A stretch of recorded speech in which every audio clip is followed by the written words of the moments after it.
Good morning, everyone. It's Sunday, February 8th, 2015. Our subject is spirit, and today we are going to get into the lesson there are many important lessons here, especially in the science and health. We had an excellent Bible study yesterday about the woman at the well, but there's still more, and perhaps toward the end we will get back into the new birth.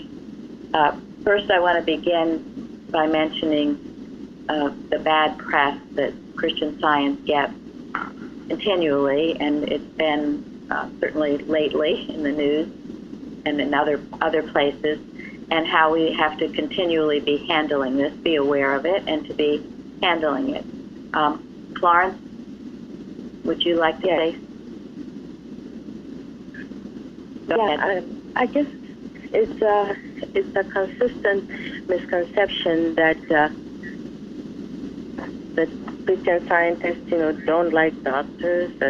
They don't go to doctors and so on and so forth. And so the comeback with that is, well, if you can't heal in Christian Science, then Christian Science failed. And I think this is not true.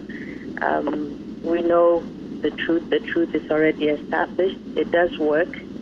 There's no case that Christian Science cannot heal. But if you don't demonstrate, it's kind of unfair for Christian Science to be maligned that way. And I feel that in view of that, we need to handle it in our watches and individual. And as Mary said, maybe at times we will do a unity watch as well. And I know that these misconceptions are not really well addressed on the internet. I mean, I don't know. When I read Wikipedia, there's a lot of things against Mrs. Eddy, and I don't know why there has not been any corrections, and I'm not sure how you could correct that. And so it says, though, that in all these things, it's still our consciousness that needs to be corrected. So it's back on us to be consistent in denying what is said wrongly about Christian Science and make sure that our light is shining in order to prove what Mrs. Eddy so tirelessly worked to give mankind. And of course, Christ Jesus died for, to also bring to mankind. So that's all I have to say. Thank you. Anyone else want to address or comment on this? It is your example, letting your light shine. I know in many instances where people have had wrong concepts of science, and they meet, and Jeremy is certainly one of them, he meets scientists that seem sane, not weird, then that it has an impression on him to correct his misconceptions, and so it will be. We have to let our light shine. We have to know our right conception is all-powerful because it's one with God is the majority. And I mentioned yesterday, we talked a little bit about this yesterday at the Bible study too, some new website out that's just, it goes blow by blow about how Christian scientists do not believe in the Bible or do not do anything according to biblical principles, which of course is totally false. And therefore, why we have the Bible study, why we are doing what we are doing, correcting these misconceptions. And every time we get together, either, collectively and then on our own individually, and are knowing these truths, it goes out as a mighty power to correct misconceptions. So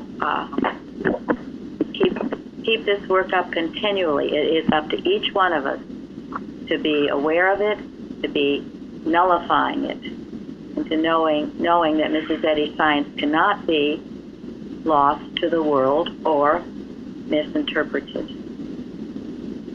What you said, Mary, and also Florence, is really important because the press all over in different languages is saying just that, and they're using prominent Christian scientists like Carol Channing or Val Kilmer, etc., or if a person happens to be a member of a Christian Science church and ends up in a mental hospital, they try to discredit the great work that is done, and supposedly, what I don't understand, the so-called Committee on Publication doesn't seem to take a stand on that. I don't read anything, or maybe I'm missing something.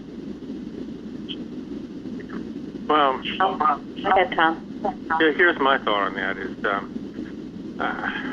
My thought is more on Christian Scientists themselves as opposed to what everybody else is thinking or other people are thinking. I think in the Boston Church that there's a sense that Christian Science is primarily an alternative form of healing. And correct me if I'm wrong, but to me that's not the purpose of Christian Science, to be another form of healing. Well, it isn't, and I don't know what others think. I only know what I know, and as we talked about yesterday, Gary brought it up that healing is, and Mrs. Eddy says this, it's not the most important thing in science. When you come to science, you're in search of healing, but it's the spiritualization of mankind. It's the destroying of the sin, disease, and death, the understanding of what God really is. This is what science really is. And as we do that, these other things correct themselves, because in truth, they were not true at all. They are the illusion. But if you misquote Mrs. Eddy, or if you take sentences out of context and then put a lot of other stuff around it, it would make us seem like we are very foolish. And this is what we are up against, and it's what we need to be aware of. The reason I'm mentioning it is it's come to my attention two ways this week. One with a couple people sending me this Val Kilmer thing, and this is no way in condemnation of anyone.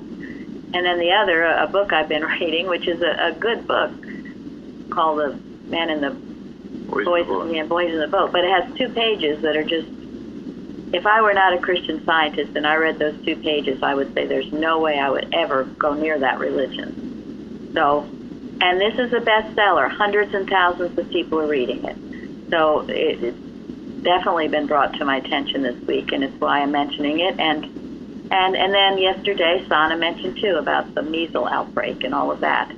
These are things we must always be aware of, always be working, alert to, and knowing the truth about, and knowing that this truth is with a capital T, and it's truth with understanding, and it destroys the lies, the beliefs, and the misconceptions, whatever they are. And certainly our lives. Go ahead. I mean, I also feel that because the medical sphere is so strong in pushing what they want to sell and all these things, they are only challenging Christian Science as far as the healing, the physical healing is concerned. There is no knowledge, or they're probably completely ignorant of the fact that Christian Science healing heals morally as well, which is probably most needed in the whole world. So I guess in that sense, our own lives will be the testifying of, as we, in our own little corners of the world, if our living makes an impact on people, then they might ask, well, what do you do? What are you reading, or something like that. And as Mrs. Eddy said, this is the time where science and health needs to be out there, and it's the only thing that will really bring forth what she came to give. And so if our lives are making people ask what we're doing, and we can share the book, it's something everyone can do. Yes, absolutely. That's exactly right, Florence. And it's also why we watch for the world. And Florence did do an independent watch on this situation, which is under the members section. So, and if anyone has any watches or thoughts on it, they're very welcome. But I guess our point is it's a continual work. We don't go to sleep on this, and we are aware of it. And we make sure our light is shining brightly. And if we can ever correct a misconception, we take that opportunity to do so. Okay. The subject, Spirit, Golden Text, Romans 8. As many as are led by the Spirit of God, they are the sons of God. And I want to skip over to Isaiah. The Spirit of the Lord is upon me, because the Lord hath anointed me to preach good tidings unto the meek. He hath sent me to bind up the brokenhearted, to proclaim liberty to the captives, and opening of the prison to them that are bound. So, who is that talking about? Me. Yes. Me, yes. Yes. And you will know if the Spirit of God is upon you, if you feel impelled to be doing this. If you don't, if you are feeling selfish and like you just want to stay in your own home, well, believe me, the Spirit of the Lord is not upon you. Or if you don't feel like testifying, or if you don't feel like giving in some way, this shows that God's Spirit is upon you, because the Spirit of God is a spirit of love and of love for the brethren. So you cannot help but do this. And I spoke yesterday about Jim, who has everyone he meets, he's giving out signs and help, and he's comforting them. They're coming to him with troubles and problems. If anyone gives you a problem, what should be your answer?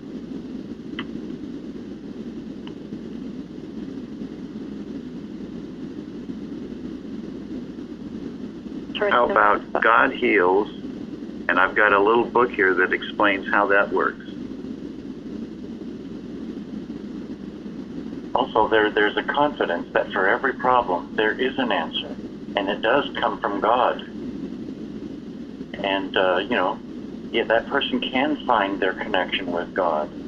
We do have His Word in the Bible and Science and Health, and it is the guide. The guide is to take them to God. Each individual can find God. He is omnipresent. You should have a ready answer for that question. Well, I think you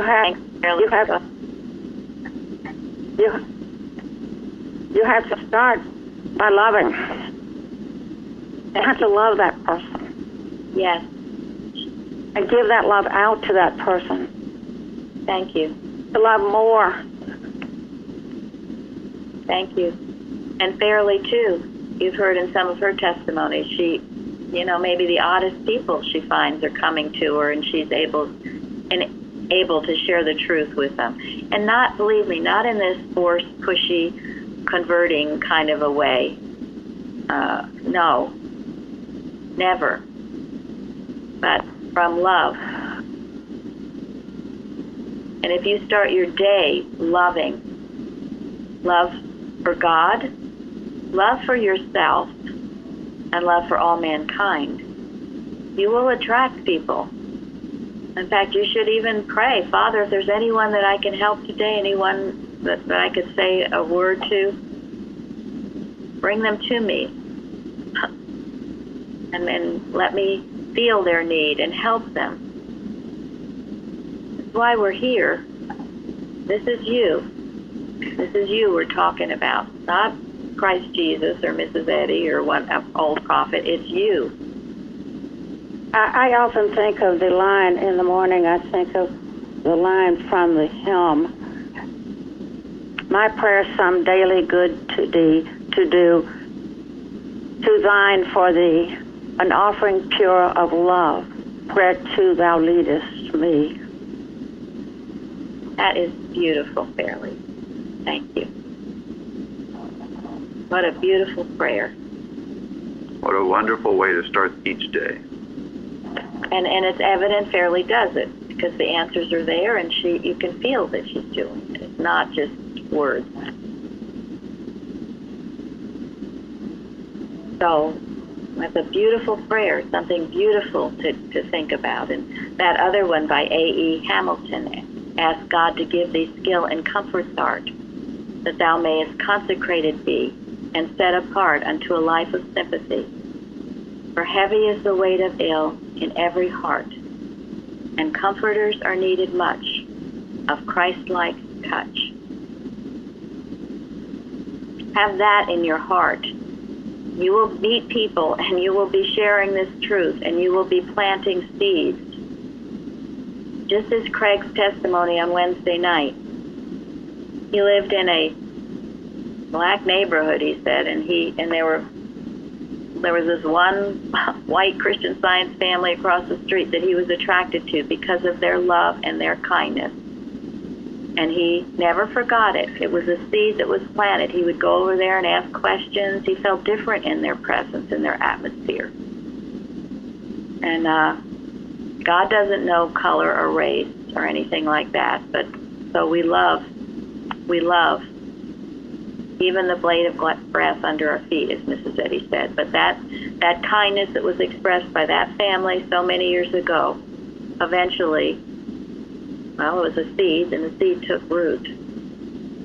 And Craig found his way to a Christian Science church. This one. Don't ever think that kindness, that seed that you've sown, won't bear fruit. You have no idea what it will do. So trust God and know that it will bear fruit. Maybe not today, maybe not tomorrow, maybe 12 years from now. That's how I found Christian Science as well. The one person. I didn't hear about the organization or the books or, Mrs. Eddy or anything, but it was one person who led me into Christian Science. When everything else seemed to be letting me down and turning its back on me, it was one Christian Scientist that brought me here. Thank you, Luana. And now you're giving it back. You're giving it out. As best I can and as best as that I understand at this point. And you are. And so with it, go ahead. Okay, go on. Yeah, I'm sorry. I would just like to say, for me as well, my family, friends, I was an organizer. I had many people I knew, and everybody turned the back when I had this problem. And then there is this one Christian Science friend of mine, like from 30 years ago. She came and she lived with me, and she helped me to get over my little stupid thing that I had, this little problem. What it seems to be now, a little problem. I have all my languages back, and then also I helped a friend, and she had an accident, and then finally our health insurance here is paying me now for this.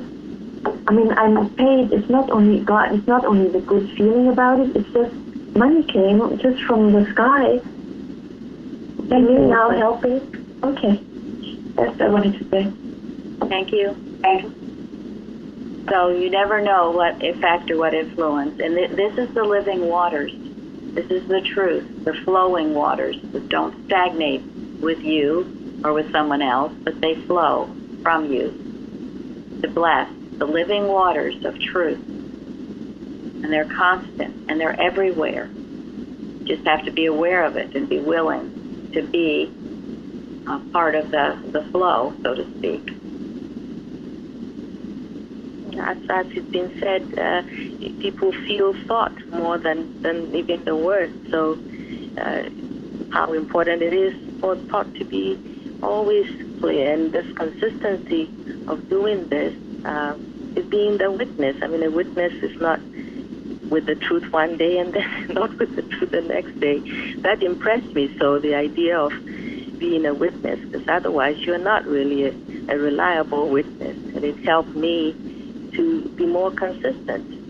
The truth is the truth. It can never change, same yesterday, today, and tomorrow. So if I am a witness of it, then I must strive to be consistent all the time, and people will feel the love, what I think of them, how I'm seeing them, how I'm knowing them. And if they feel it, of course, they do come. Sometimes from where you have never thought before. A phone call will come. How do they know? Is the thought? Yes. Yes, you will attract. You will attract to you when the Spirit of the Lord is upon you. Just like it did with Jim, these people coming. you will attract. And then not only that, they'll end up opening up to you or letting you know they are having a difficulty of some way. When that light is shining, if I be lifted up, I will draw all men unto me. If you have that beautiful prayer from the hymn that Fairley said in your heart.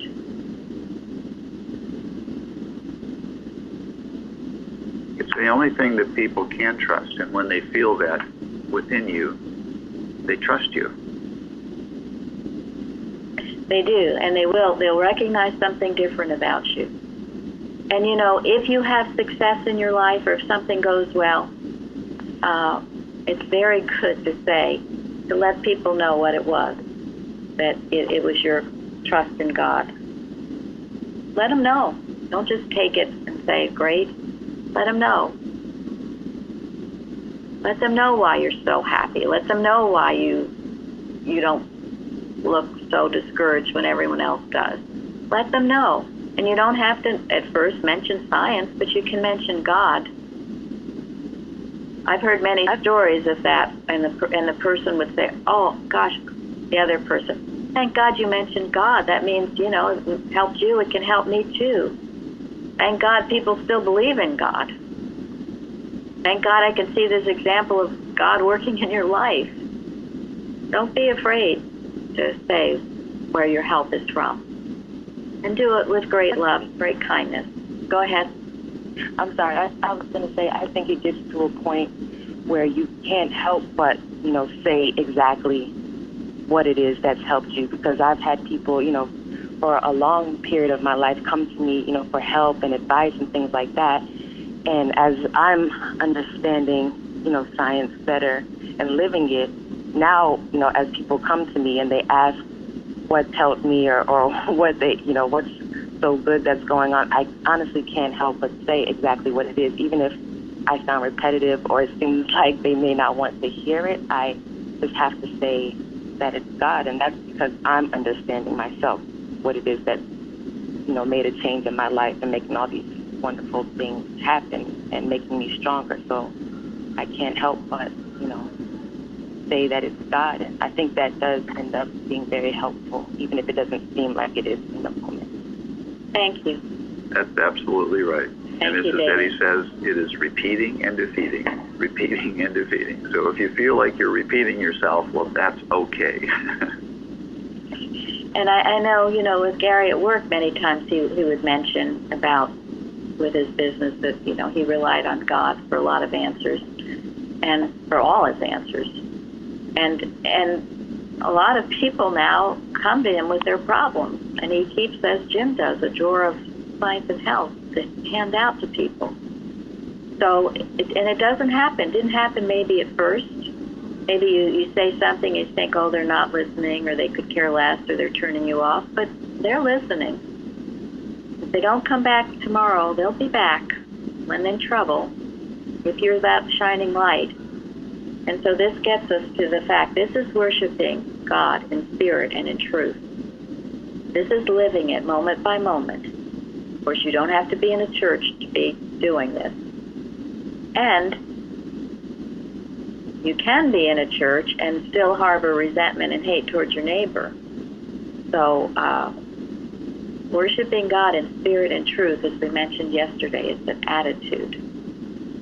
A beatitude. It's the beatitude. It's living your life that way. So everywhere you go, they feel that Christ presence. What greater thing is there to do? When you get up in the morning, you have your to-do list. Well, let this be the top of your to-do list. And everything else will go a lot better. Whatever you're doing during your day, let this Christ truth be present in you to bless and heal all you meet and come in contact with. Okay, now I think it's important you all understand really what spirit is, also what spiritual sense is, which is quite a bit in this lesson. What is the difference between spiritual sense and clairvoyance? What is clairvoyance? Just like human mind reading. Yes. How does that differ from spiritual sense? Well, there's no God. That is so. Yeah, there's no God in it. I mean, it's human mind filled. Yes. Actually, Mary Baker Eddy makes that very clear. This idea of clairvoyance is you're reading the thoughts of others who are around here with us, here and now. You know, it's reading the other mind. But it's not from the other side or anything like that. It's from those around us here and now. Well, he's talking about spiritualism, which is, that chapter is one you all need to be very familiar with. I bring this out because I mentioned you can't go to any town anymore where on the corner there is tarot card reading and all of this stuff. And in a godless society, people look for that kind of thing because if they don't have God, they want to know, well, what's going to happen in my life, who am I going to marry, or what. So read my palm or tell me what's going to happen. If they had God in their life, they wouldn't need that. But it is very important as a scientist you understand this. I think clairvoyance feels human thought. It doesn't necessarily know what to do about it, though. Spiritual sense is hearing from God directly what the need is. That's a perfect definition. Thank you. And it happens that there's a big difference between the two. And I bring it up because in science, when you're in science, you will feel things. And maybe you'll feel like you're reading people's thought. You absolutely will. Yeah. You can't help but. Go ahead. To discern people's thought. Yes. For the purpose of what? Of healing, of helping, comforting. Helping them, healing them. Yes. Exactly. Only that. And how Gary described it is that's it. When your spiritual sense, God will tell you the need. This other thing, you are reading mortal mind. You're picking up maybe thoughts. And usually people don't know what to do with it. And they leave it in the negative. Or they think, oh my gosh, that person is thinking this, that, or the next thing. I'm going to read. Go ahead. Who was going to speak? I know, and I've mentioned this before. One of you, who was raised in science, found out she was really good at this clairvoyant stuff, and she became a tarot card reader for a while till she woke up and realized how bad that is. And also, if you were ever out, and I've had this happen, and you feel like someone's trying to read your thought, you put up your defense. You don't allow it. That is invasion. And as a scientist, you never, ever, ever do that. That's why you need to know the distinction. Because I felt it. You'll be with someone and maybe you feel like they're looking you over and trying to psych you out or read your thought. Well, you mentally, you put your armor on. It can't be done, and you mentally address it. You say, go back to where you came from and destroy yourself. You do not allow that, nor do you ever indulge in it. It's rank error. And I'm saying this to warn you and to alert you to what goes on. And I'm going to be reading things to you to let you know the importance of this. To know the difference, be part of one in which God is telling you what you need to know, how to help a person. That's a whole different feel. In the practice, that's how it works. You don't go invading somebody's thinking and try to figure out mentally where they are or what they're doing or anything. God will just tell you, well, this person needs this or that. Always, always for healing. Mrs. Eddy says a lot about it in Science and Health, which we are familiar with, but I'm also going to read from first edition. Clairvoyance is mind reading alone, whereas science, in distinction to clairvoyance, reveals truth through the understanding by which we gain the principle and explanation of the phenomena. These are distinctly opposite standpoints whence to obtain information, and the right interpretation of cause and effect belongs alone to science. Clairvoyance reaches only the fancied realities of mortal mind, whereas science admits none of these things, but reveals truth outside of mortality and error. We can do good to our neighbor through the science of being, but through it we cannot do evil also. Clairvoyance can do evil, accuse wrongfully, and explain unscientifically. If we act from the standpoint of spiritual sense, we are right. But if from personal sense we do evil continually, the sensuous may be clairvoyant, but cannot be scientific, and the scientific cannot be sensual. Those are on pages 80 and 81. But I have found, especially with clairvoyance, it very often is something sensual. That's why you defend your thought, ladies and gentlemen.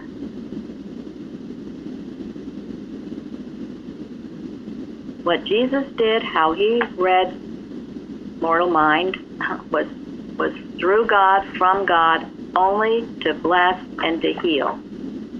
Any other use of it is misuse, and it will go back on the one doing it.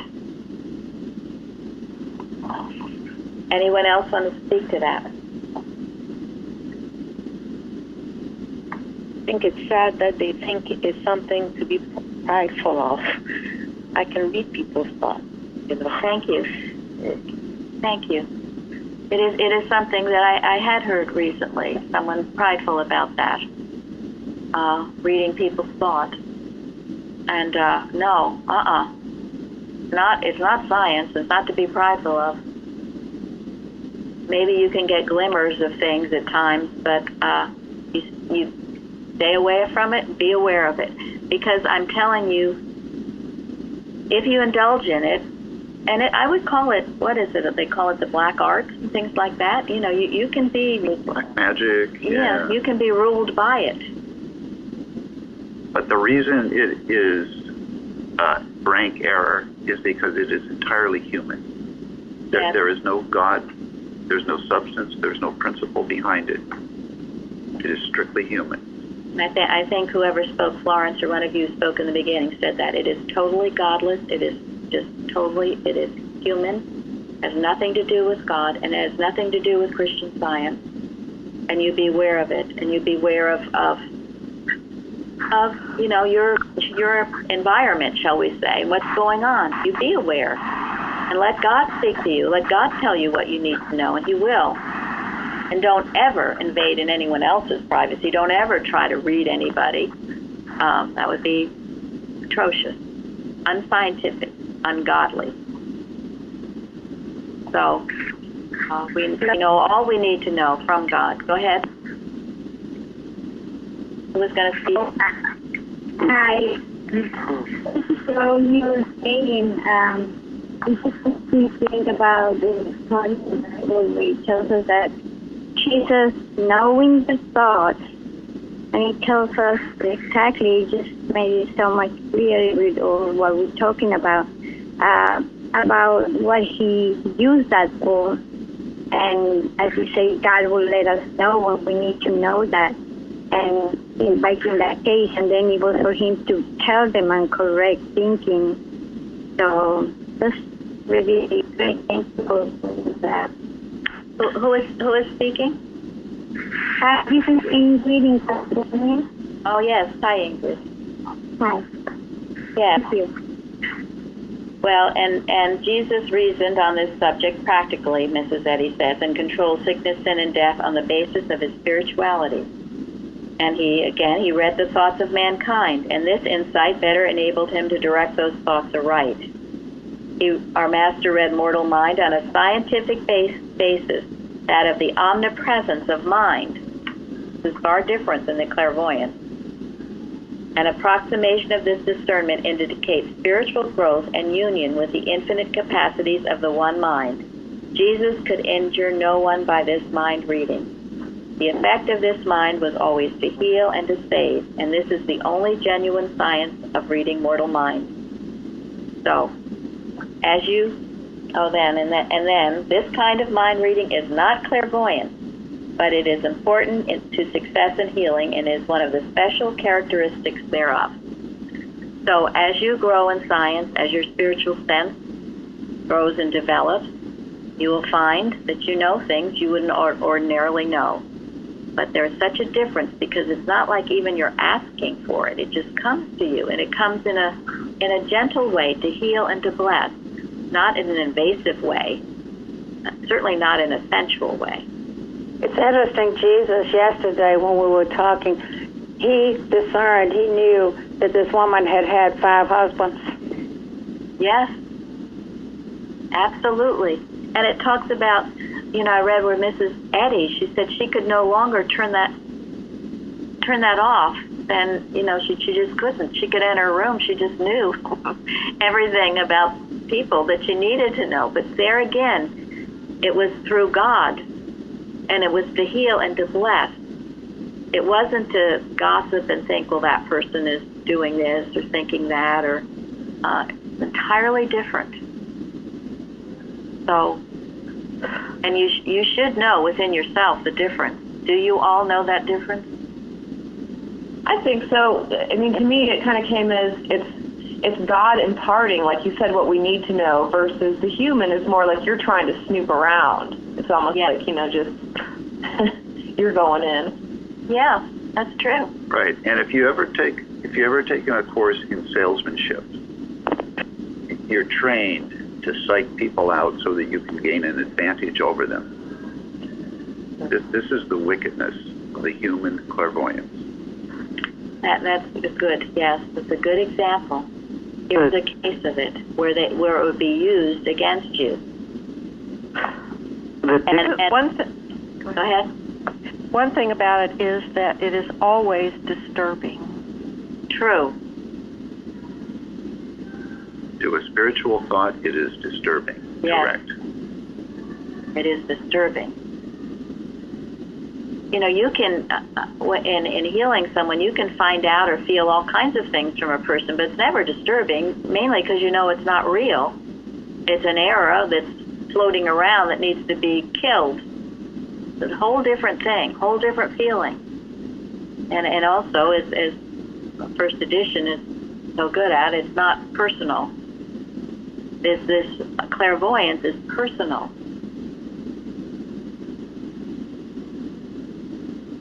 Anybody else? I was thinking that when we just know the things that we need to know, we're really communing with God. And there are those out there who are hypnotists saying that they're helping people by, stopping them from smoking cigarettes or something like that, but they're totally taking away that person's control. And there's no God there. Thank you. The Dixon letter about watching, I thought, was rather amazing to read because it addressed the black magic and so forth. Absolutely. And this is why I want you to be so clear on it, because this is what would be going on. This is why people can walk around like zombies and do things that they shouldn't, or vote for people that shouldn't be voted for, or other things, because they are not protecting their mentality, and that includes so-called Christian scientists, which is why I felt it's so important to teach this class today. You've got to be aware of it. And as Gary said, a salesman, I mean, that's a good example of it. They come, they psych you out, they figure out, what you need, how to get to you, how to get you to buy what they want. Well, it's done a lot. It is done a lot. It is certainly done in our commercials. Right. Get you to buy something, get you to vote in a certain way, get you to marry them. Yeah. I mean, get you, It's all around you. What's important is this story about the magician and the psychologist. That talks really about these illusions, that we have or that we can, how this can happen to you. I found this story very important. It is important. And, the Eustace book is important. These books that we have is certainly as well as Mrs. Eddy's book. But they explain a lot and how to be alert to it, people say, well, what happened, as I like to talk about Nazi Germany, how did that happen? So it was, what else could you call it but mass mesmerism? I mean, that people could perform such atrocities and not wonder, think about, why am I doing this? It would have to have been mass mesmerism. Nobody in their right mind would do such a thing. So, let's be in that part right of the protection. Sorry. Go ahead. No. I feel that part of the protection here is what Mrs. Eddy teaches about claiming the Christ mind. God is my mind. God is the only mind. I feel that is a very good discipline, and protection as well. Yes, thank you. Jeremy? I just was thinking about Nazi Germany and advertising and sales and all that. It's a lot of incremental manipulation that goes on and went on.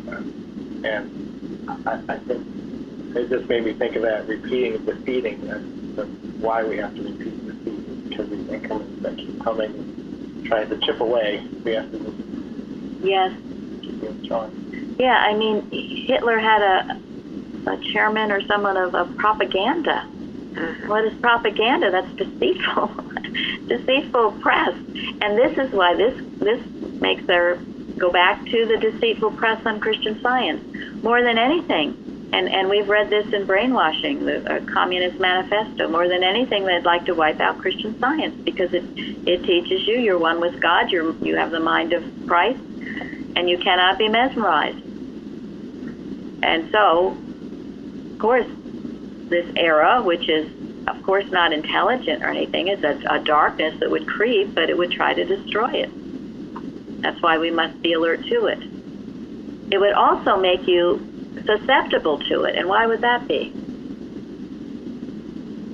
Susceptible to malpractice, say.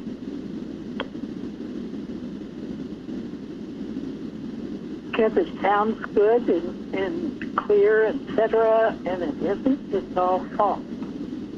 Well, and if you're not watching your thought, and you know the power of mental, that you're a mental being, and you're lazy, you're not watching it, you could be susceptible to it. That's why you have to be clear about what you think, what you do, how you do it. Each day you remain clear on these points. It's not a gray zone. This is why we do understand and know the Bible. We understand the biblical principles, so we're not deceived by falsities. We understand the principles of science, so we're not deceived by falsities. We're awake and alert. Never absent from your post, never off guard, never ill-humored, never unready to work for God. So, do any of you have any questions about this? How would you define spiritual sense?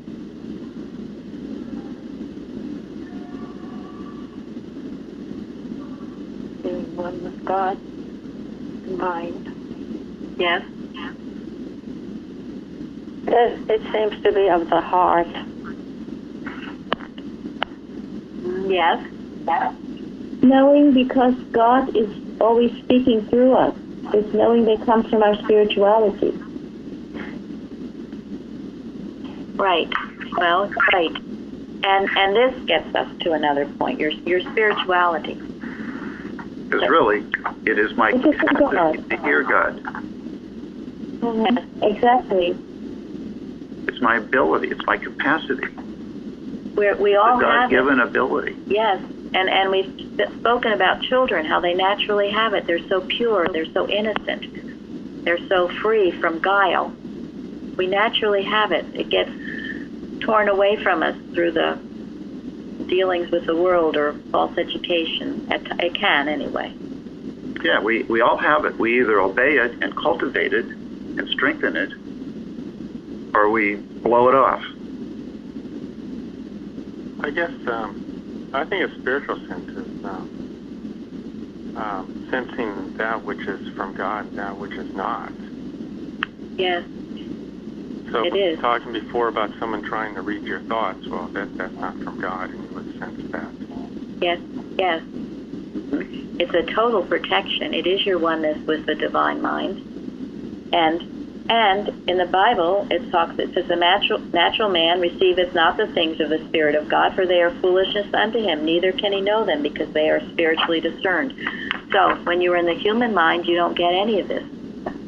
It's the human mind that turns Christian Science upside down and can't understand it. Okay. That's where the criticism comes from. Yeah, it comes from the human mind. And the new birth and many other things in science and health help you get out of that false sense, that human sense of things, into the spiritual and divine. This is why we were studying and working. It's certainly what Condon Purpose is about, all of these things. And if you don't get it, usually you suffer until you wake up from it. It is a bad dream. It's never the truth. But in belief, we can at times struggle with it. It's also why you don't have to be a Christian Scientist to have spiritual sense. A lot of people have spiritual sense, much more than so-called Christian Scientists. So develop it, nurture it, be aware of it, listen to it, use it constantly. Do not be deceived by personal sense, by a friend or a relative who might speak. You have a personal sense of him, and so you want to listen, him or her. Use it constantly. I mentioned how a while ago I read, and sometimes in trains or planes, when there's been a crash that day, there's been an odd number of cancellations for the train or the plane. It's as if spiritual sense told that person, don't go there today. I mean, Gary has a friend who was going to be on the flight of the plane that left from Boston that went into the World Trade Center. And that morning he got the thought he just shouldn't go, and he didn't. And he said he has that flight ticket framed in his. Now he knows nothing about Christian Science. So please develop this, be aware of it, cherish it. As I said, the most important thing there could be, it is the pearl of great price, vastly different from clairvoyance. And it's the only thing you can trust. Yes. The only thing. I think it's a warning when you get an uncomfortable feeling that something's not right. Just listen, and God will tell you, like the person that felt you should not go on the plane. Yes. Yes. And it's continually guiding you. You can feel it all the time. It once you get where you're there. It's this nudging. You might think during the day you've got something really important to do, but somehow you'll feel there's something telling you not to do it. So you wait, and you do it when you feel God is telling you to do it. And it's never wrong. It teaches you not to force things, not to be willful, not to outline your life. The spiritual sense speaks to you constantly. And it is never wrong, and it is, as Gary says, the only thing you can trust. So, be aware. And it's in our lesson. Yes. Citation 12. If spiritual sense always guided men, there would grow out of ecstatic moments a higher experience and a better life with more devout self-abnegation and purity. It will do everything for you. Don't blow it off. Listen to it constantly. I'm going to... Usually it's a call to action, I think, when you get that sense. Like you said, you're not supposed to just leave it alone. Absolutely. Not only, you don't just not get on the plane, you handle whatever that thought is that's coming to you. Yes. It's funny, this summer I think it was back, like end of the summer, I had given a testimony about being stung by a bee when I was on a run, or stung by a yellow jacket. And one of the things that had come to me at the time was there was a lot going on in the world, and we've been talking about it in our church. And, as much as it was a gorgeous day and I wanted to finish my run and I was irritated at being stung and all that, the thought came to me, well, I need to go home and pray about this. And it was in doing that, I wasn't praying about the bee sting. I went home and did work on things that we had been talking about, there was just a lot of anger and hatred and violence going on at that particular moment. And that's what I handled. And as a result, the bee sting was, I didn't suffer from it. That's great. And you also had given a testimony how, you'd wanted to get something and it was just coming to you not to. And later it was revealed to you why it hadn't been a good idea. And I remember, because we were talking about it, at the time you thought it was something you really wanted. But you had this feeling maybe it wasn't right. Turned out later it wasn't right. Gary's given a testimony about that too, and in business, where he did something he shouldn't have, and he couldn't sleep, and he had to reverse it. And even though it took some time and money and energy to reverse it, it proved to be absolutely right. That was spiritual sense. And even if you make a mistake, you can always change, and maybe you go forward and think you're doing something right. It appears you're not. Change direction. Never be too proud not to do that. That takes humility sometimes, when you realize, this isn't the right course. Don't go bullheaded along that course if you found you're on the wrong one. Come back. God's calling you. Come back. And never fear to make a mistake, for heaven's sake. We all make mistakes from time to time. But definitely fear to not learn from your mistakes. Yes. I'm going to end again with first edition, which ties up a lot of this. It's on page 107. In an age of sin and sensuality, hastening to greater development of power, 'tis fearful to consider the influence of belief, without more honesty and understanding, to steer clear of the fearful shoals on this dangerous, unexplored coast. The peril of Salem witchcraft even is not past until that era be met by the understanding and destroyed. Not the gallows, but explanation destroys error. Science must be allowed to explain this phenomena of belief in contradiction to that of the truth and intelligence controlling man. An evil and artful mind is all the Satan there is, and this is the fallen angel, or abused capacity. Such a mind, learning its control over other minds, will take the reins into its teeth, and truth alone must take them out and guide it. As of old, this mind works its spell in some manner on all it would harm, because the barriers against evil influences from such a source are not understood by the world in general, and the door is not readily closed against them. To this end, metaphysics are important. Study mind more and matter less. For we must find refuge in soul to escape the era of the latter days, and mediumship and mesmerism, more than all else, contribute to a terrible future development of discord.